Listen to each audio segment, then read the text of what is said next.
देशाच्या न्यायव्यवस्थेमधील सर्वोच्च पद स्वीकारल्यानंतर सरन्यायाधीश भूषण गवई यांनी आईला नमस्कार केला। ही दृश्य सगळ्यांच्याच मनाला शिवून गेली। पण त्याआधी गवई यांच्या आईनं माध्यमांशी बोलताना मोठं विधान केलं आहे। या विधानाची ही चर्चा आता सुरू झाली आहे। भूषण गवई सरन्यायाधीश पदाची शपथ घेणार त्याच्या आदल्या दिवशी त्यांच्या आईला पत्रकारांनी प्रश्न विचारला। ईव्हीएम की बॅलेट पेपर यापैकी तुमचं मत कुणाच्या बाजूने असेल, त्यावर त्यांनी काय उत्तर दिलं ते ऐका। तो तसा निर्णय गवई साहेबांनी द्यावा।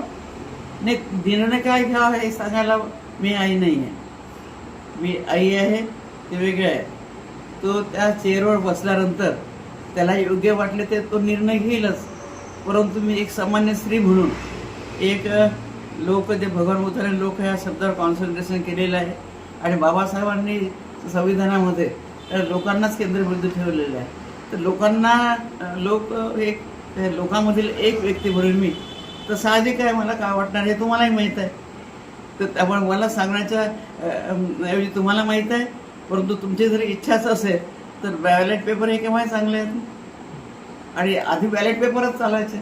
परंतु मी ह्या सार्वजनिक क्षेत्रामध्ये फार कमी आहे, कारण मी आधीच सांगितलं की मी सर्वप्रथम हाऊसवाईफ आहे। येणाऱ्या जाणाऱ्याचं साहेबांना म्हणजे साहेबांचे मान उंच राहील किंवा साहेबांना आनंद वाटेल असं येणाऱ्या जाणाऱ्याची आयुष्यभर सेवा केली। न्यायमूर्ती भूषण रामकृष्ण गवई यांनी भारताचे 52वे सरन्यायाधीश म्हणून शपथ घेतली।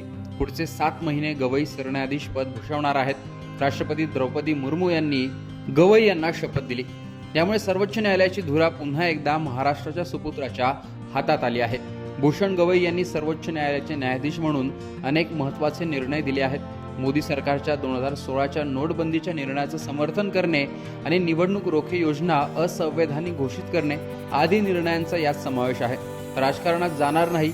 गवई यांच्या घराण्याची राजकीय पार्श्वभूमी असली तरी त्यांनी नुकत्याच एका मुलाखतीत आपण निवृत्तीनंतर राजकारणात जाणार नसल्याचं स्पष्ट केलंय। सरन्यायाधीशपद भूषवल्यानंतर एखाद्या व्यक्तीने कोणतीही जबाबदारी घेऊ नये असे आपलं मत असल्याचं त्यांनी सांगितलं। भूषण गवई हे कसे घडले याची माहिती सुद्धा त्यांच्या आईने दिली आहे।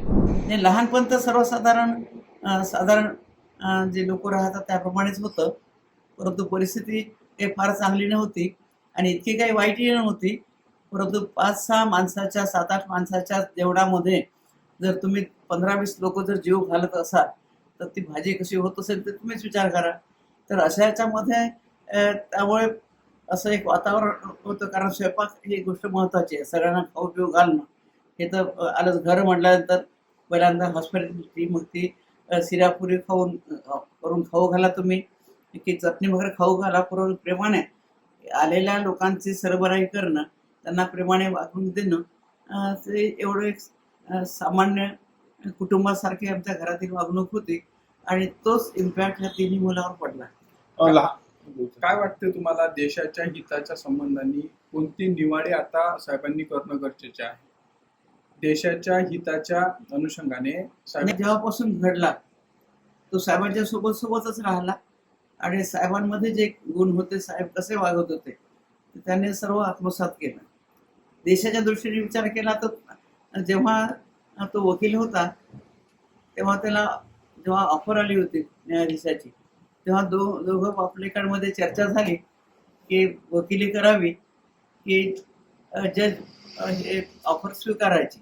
परंतु दोघं आपलेकांनी जेव्हा चर्चा केली तेव्हा निष्पन्न असं निघालं की वकिली केली तर पैसा खूप कमावला जाईल, पैसा खूप मिळेल, परंतु जर जज झाला तर देशाला न्याय देता येईल। आणि म्हणून दोघांनी चर्चा करून जज झालं पाहिजे आणि लोकांना न्याय दिला पाहिजे हे ठरवलं।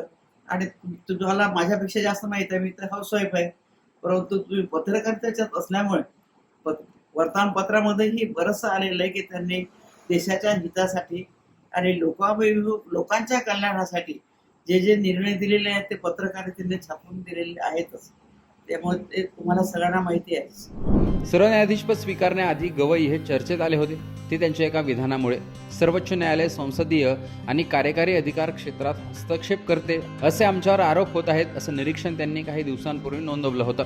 पश्चिम बंगालमध्ये हिंसाचारासंदर्भात सुरू असलेल्या खटल्याच्या सुनावणी दरम्यान त्यांनी हे निरीक्षण नोंदवलं होतं। वक्फ कायद्यासंदर्भात कोर्टानं दिलेल्या निर्णयावर उपराष्ट्रपतींपासून अनेकांनी टीका केली होती. या पार्श्वभूमीवर त्यांच्या या विधानाची चर्चा झाली होती.